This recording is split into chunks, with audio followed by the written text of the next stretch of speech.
And I continue with Chapter 2, The Farm and Red Dirt's Roots. Walk due west from the main campus of Oklahoma State University, and still water gets hazy.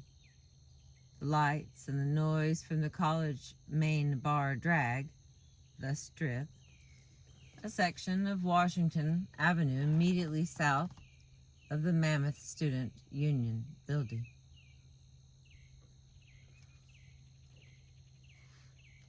Oh my goodness. I'm gonna try that sentence again. The lights and the noise from the college's main bar drag, the Strip, a section of Washington Avenue immediately south of the Mammoth Student Union building, fade. More accurately, they are replaced by the dirt kicked up in all four directions by the Payne County dirt roads. The dust is always red, owing to the iron-rich soil the western Oklahoma farmers complain about after it rains, and the tires kick it all over the rear of their trucks. The sun, rising or setting, won't hit the campus's monumental twin stadiums, Lewis Field for football and Gallagher-Iba Arena for basketball and wrestling. And wind, always wind. Wind from the south in the summer, wind from the west in the spring, and again in the fall, right before the storm hits. Wind from the north in the winter, portending the Arctic front. Snow if you're lucky. Ice and more ice if you aren't. The wind from the east once every 4 or 5 years, when a tropical system meanders up Interstate 35 from the Gulf of Mexico, before flaming out. Depending on the direction, the wind will prevent or promote the smells from the OSU veterinary farm, even further west, from tickling the senses alongside Stillwater Creek, but always kicking up the dust from the red dirt.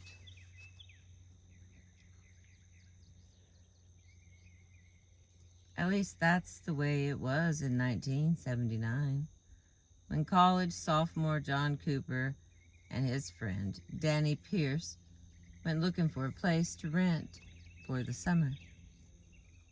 Today, the town of 50,000 sprawls out across all of that, ringing outward from the center of campus. First, Greek and athletic housing, then student apartments, then the city itself. Most of its residents tied to the university. Beyond that, car dealerships, chain hotels, 2 Walmart stores, and thankfully, 2 Brahms ice cream and dairy stores. There's no break between the town and that veterinary farm anymore, and the part of Stillwater Creek that once seemed so distant is subdivision cul-de-sacs. Lewis Field is now the ultra-modern Boone Pickens Stadium, owing to its late namesake and his oil millions, generously donated in the early 2000s. Gallagher-Iba Arena has doubled its physical size and imposes its will on the Stillwater skyline. But for Cooper and Pierce, the land they found, walking distance, well, hiking distance from campus, may as well have been the Sonoran Desert. In May of 1979, school was out. It was my sophomore year, Cooper said. Somebody told us about a farmhouse outside of town a little bit. We rolled down the driveway. Nice looking old farmhouse. we pulled in and there was a guy there. And we said, "We understand the place is for rent." He goes, "Yeah, it is. It's not real nice, but it's yours. 5 bedrooms, the water runs and the toilet works." It was on 149 acres on the west edge of campus, but it was still out in the country. Dirt road, no neighbors. So we said, "How much is rent?" And he said, $100. We said, "A piece?" He said, "No, for the whole place." So I go, "Oh, I think we can live here." That was the beginning of the farm. Circa 2003, Cross Canadian Ragweed played Lone Star Park in Grand Prairie, Texas, and drew a crowd so large it caused traffic backups on nearby Interstate 30 for music fans parking on the shoulder. In 2019, the Turnpike Troubadours headlined an evening at the Houston Livestock Show and Rodeo for nearly 70,000 fans. A year later, Jason Boland and the Stragglers set off on a coast-to-coast tour celebrating the 20th anniversary of their album, Pearl Snaps. The Great Divide landed an Atlantic Records deal in the mid-90s. Somewhere in there, Randy Rogers met the management team that one day would land him in sold-out concerts at arenas and stadiums nationwide. 2 bands of Braun brothers found soulmates in Cody, Canada.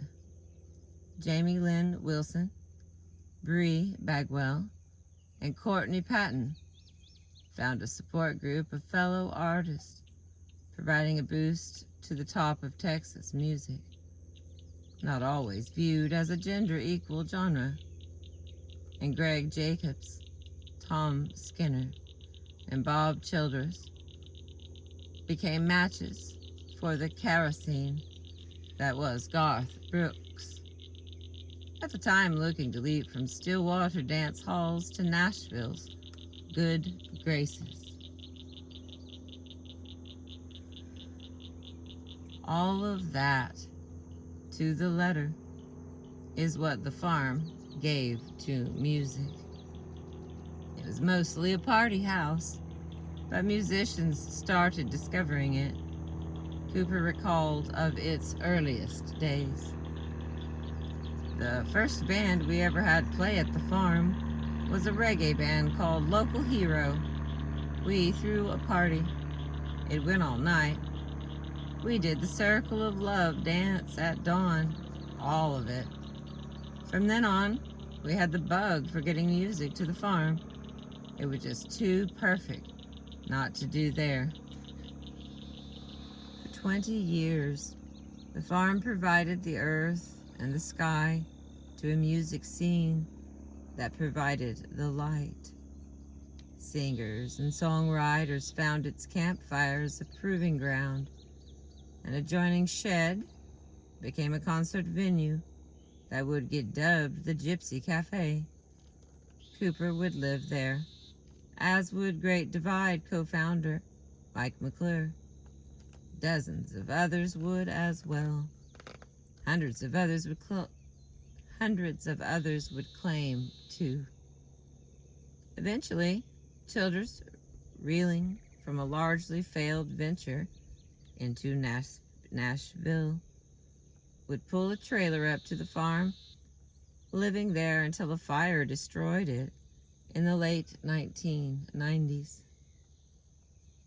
As it went on, the farm got a reputation as a place where music was welcome, Cooper said. Early Bob Childers, Tom Skinner, Greg Jacobs, the Red Valley Barnstormers, the Flat Mountain Boys. These were mostly acoustic, folk, or bluegrass acts. And that's what they wrote. Well, the Skinner brothers were more country rock. They were following Graham Parsons' way even back then. Jimmy LaFave was a pretty big folkie at the time, but really, the farm was roots music. For me, that was the start of the red dirt music scene. It started as singer-songwriter folk music and roots style, sitting around campfires and trying out material. Like every college town, a handful of buildings in Stillwater near campus changed names and owners. But their purpose, entertain the kids and get them drunk, was unwavering.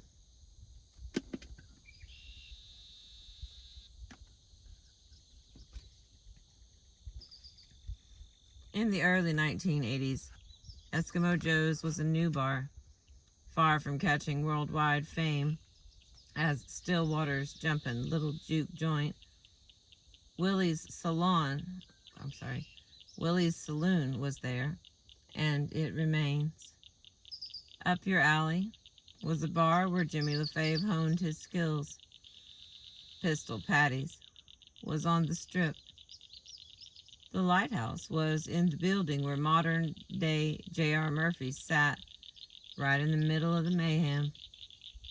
These were the days that 18-year-olds could get inside the bars, so these places were full of live music. Stillwater was famous for streaker nights, a byproduct of the proximity of students, alcohol, and fun.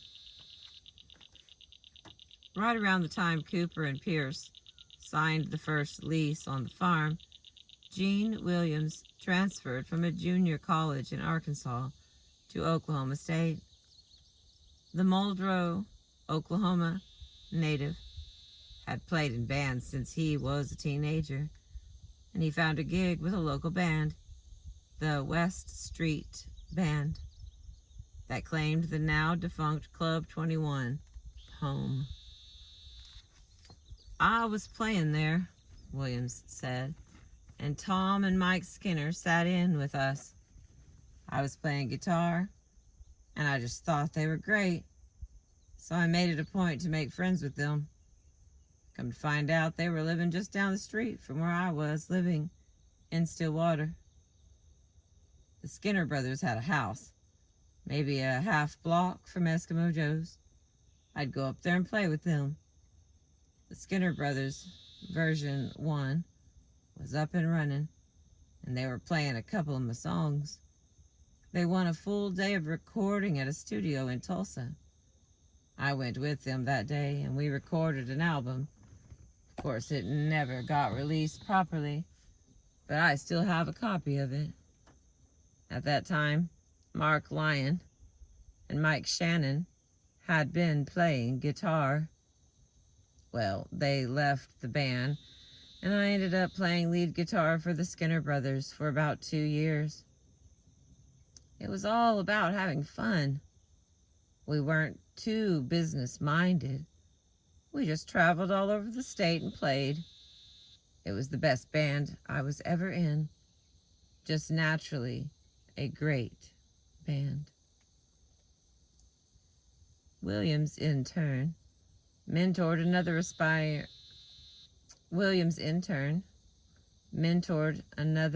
aspiring musician who had moved to Stillwater. Greg Jacobs, like Williams, an eastern Oklahoma native, moved to town in 1979 after a stint in the Navy and 2 years at the University of Oklahoma, 80 miles south of Stillwater in Norman. I started school there in the fall of '79, Jacobs said. I'd been trying to write songs. I was into the whole John Prine, Guy Clark, Townes Van Zandt, Bob Dylan thing. I'd been trying to write, but I hadn't not really played out. I was just getting to the point where I was thinking about it. I was working with a guy at the veterans office, and he knew the guy who ran Stonewall Tavern, Jacobs said, and he got me a gig there. So I'm playing my first gig ever in my career at an empty Stonewall Tavern. And Gene Williams comes in. And Gene is the first true, real live musician I ever met that I worked with. Gene is the one who brought me in and introduced me to the Skinner Boys. He was playing with them at the time, and they introduced me to Bob Childers, and Bob was playing with Jimmy LaFave. And that's how I got in. It's all Gene Williams' fault. To this day, Stonewall is a Stillwater staple, a dive bar that sustains itself on live music every night it can manage, and the throngs of football fans that stop in and party before Oklahoma State home games. And to this day, Greg Jacobs is a red dirt staple, an icon whose vivid tales of Oklahoma history are required listening for folks really interested in where the movement started. A Little Rain Will Do, part of 1998's venerable red dirt sampler, and Farmer's Luck, which Jason Boland covered in 2012 on Rancho Alto for anyone on an archaeological search, and who would come to hold such sway by the early 1980s that a college-age Garth Brooks saw him as a role model. It's a true college town, Jacobs said. I know it's changed plenty. Stillwater's a metropolis now. But in the 70s and early 80s, Stillwater was a college town. It was disproportionately young. There was always a crowd. It was always hopping. One of the things that impressed me was the diversity of music. Anything you wanted to hear on a Friday or Saturday night, you could hear. There was a band in town called the Cimarron Swingsters, and they were fronted by Dub Cross, who was a big old 6'8" wide-brimmed cowboy hat, Ray Benson type. And that band would just blow you away with Western swing. You could go 2 bars up the street, and Jimmy LaFave would be there with a rock and roll band, just blowing the windows out. And on down the street, the Skinner Boys would be doing all this Graham Parsons stuff. Anything you wanted to hear, you could hear in that town. The names and faces changed plenty over the years, but it's worth noting that in 2000, you could walk the same stretch of still water on a Tuesday night, and you could hear the All-American Rejects or the Flaming Lips playing at Mike's College Bar for no cover. Then you could walk 2 blocks to the Wormy Dog Saloon, listen to Cody Canada, Jason Boland, and Stoney LaRue for no cover. And if that wasn't doing it for you, Eskimo Joe's or Willie's Saloon were within walking distance, and you could catch Split Lip Rayfield, a string band with a single string, gas tank, bass guitar.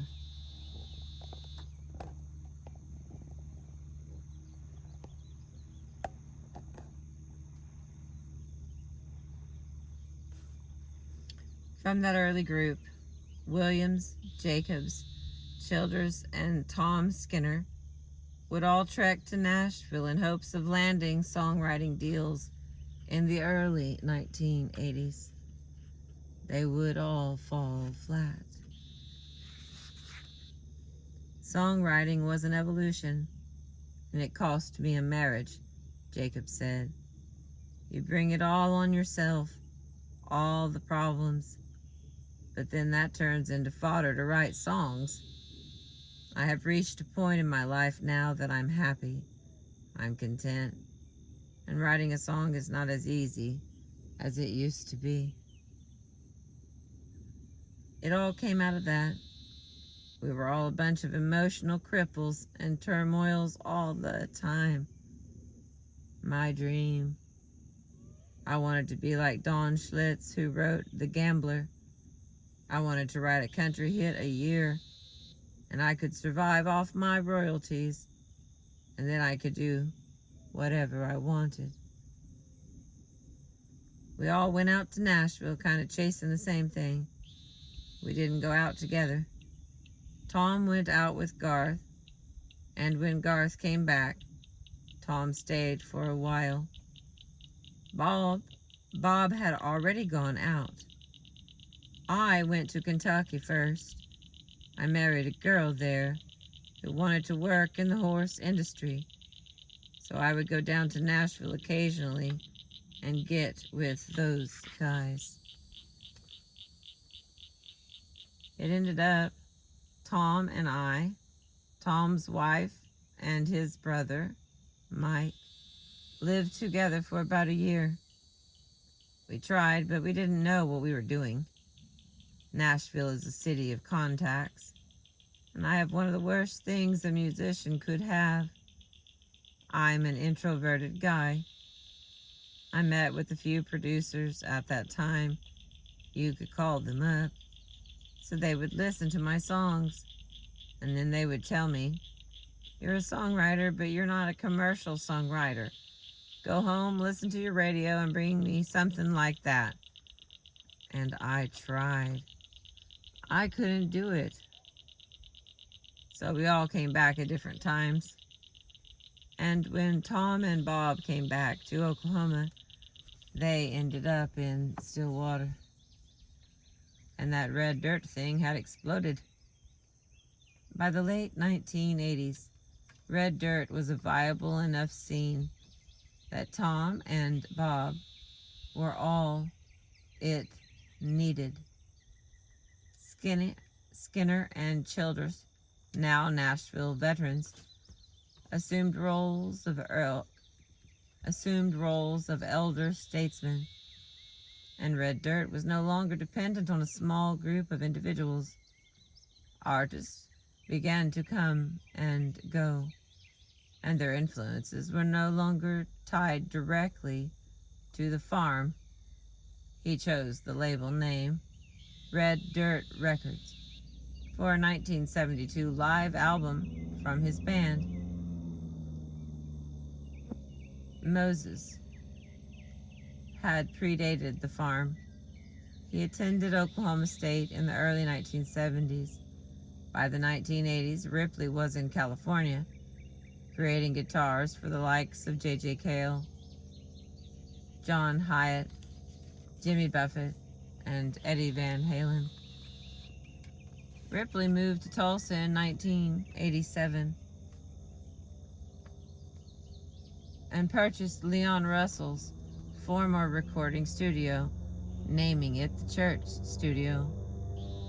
Ripley ultimately found mainstream success when he founded the Tractors in 1994 and co-wrote their hit, Baby Likes to Rock It.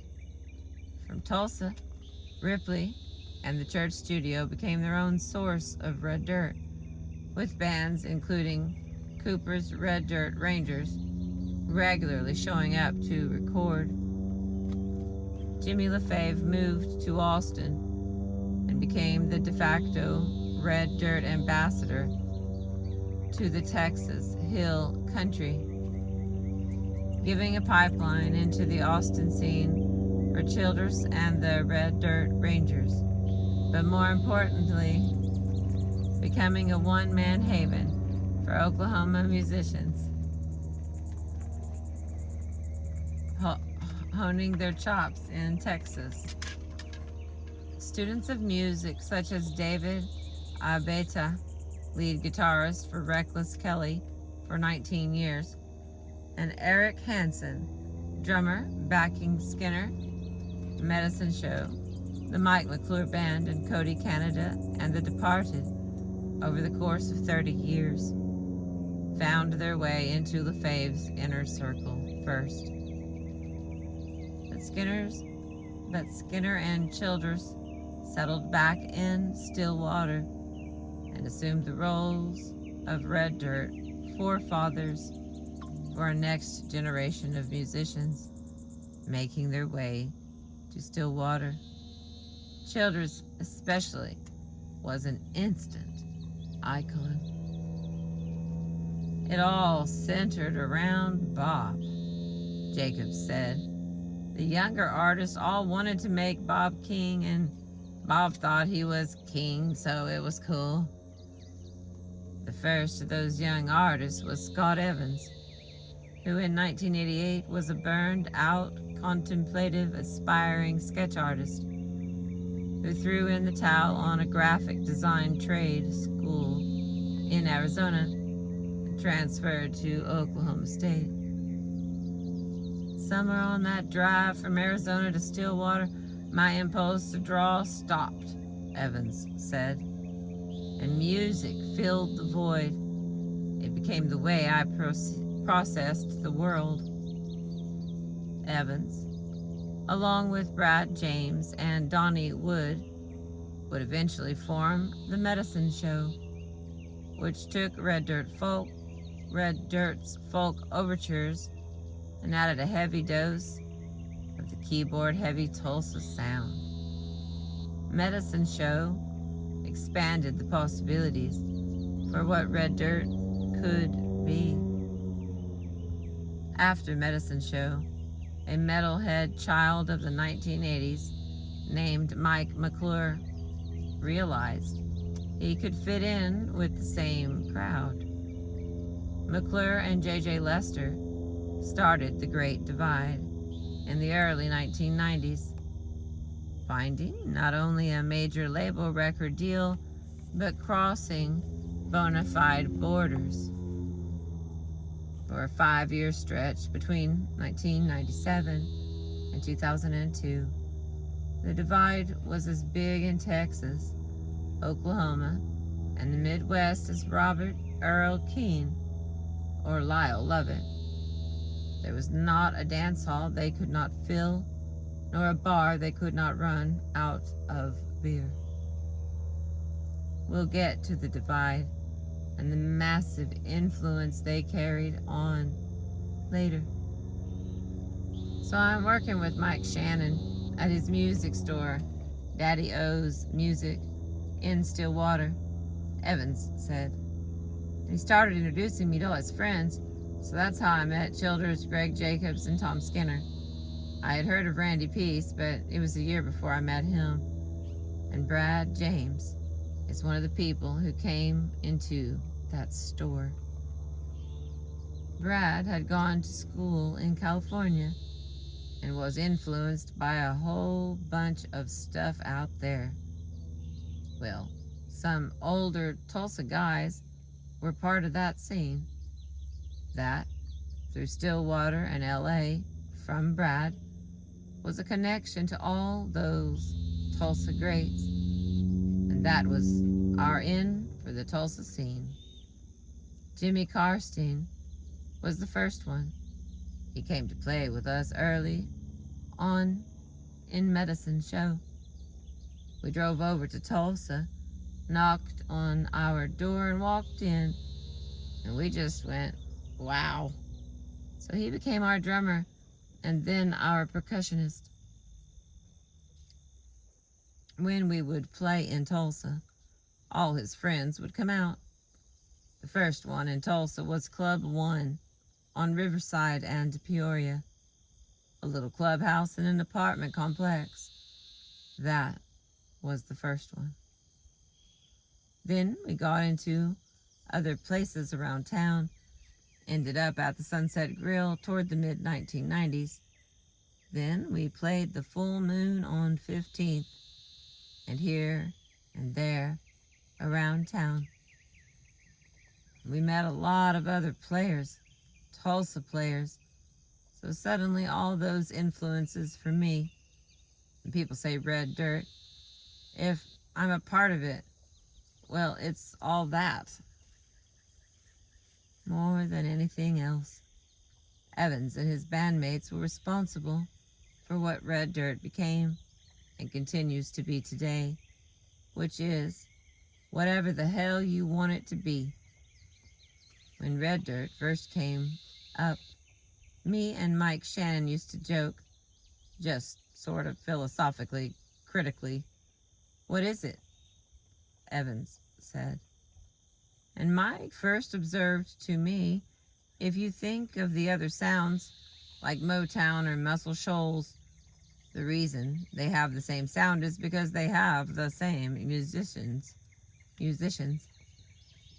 There was a continuity to it. At the fundamental level, it's a rhythm section.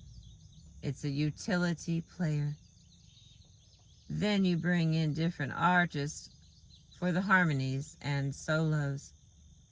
That's a real interesting mix, because the root is always the same. There's nothing like that in red dirt, because you have a whole bunch of different people.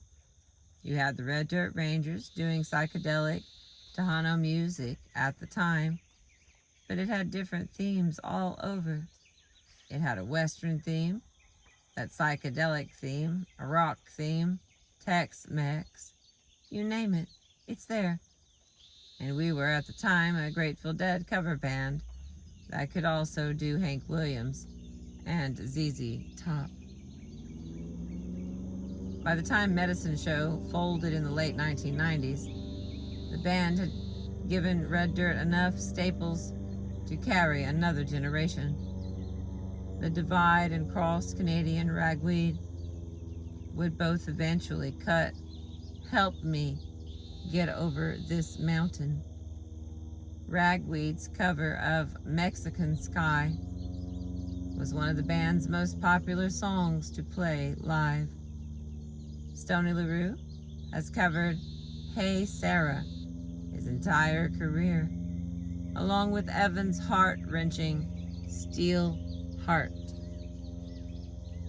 And the band also came the closest anyone has to explaining what the scene has become. Karsten compared red dirt to the Tulsa Sound, Evans said. And his point was, sounds don't become a sound until there's at least some commercial successes. Doesn't mean anything until there's some success by somebody to associate with it as a social scene. Red dirt's resilience as a term can be romanticized as a type of music that broke free from still water, like water from a broken dam, spilling south to the coast of Texas before breaking back on itself. I'll read that one more time. Red dirt's resilience as a term can be romanticized as a type of music that broke free from still water, like water from a broken dam, spilling south to the coast of Texas before breaking back on itself. But the reality is, it's a cultural artifact. The reason an entire generation of artists who never lived a day in Oklahoma can be embraced as red dirt has more to do with the success that Skinner and Jacobs found in Nashville, that LaFave found in Austin, or that the Divide found from coast to coast, than it does any laws of inertia. Still, it's a hell of a lot more fun to imagine it the other way. And that is the end of chapter 2. Okay, here. There's a book that we're reading. Thank you for being with me. I appreciate you.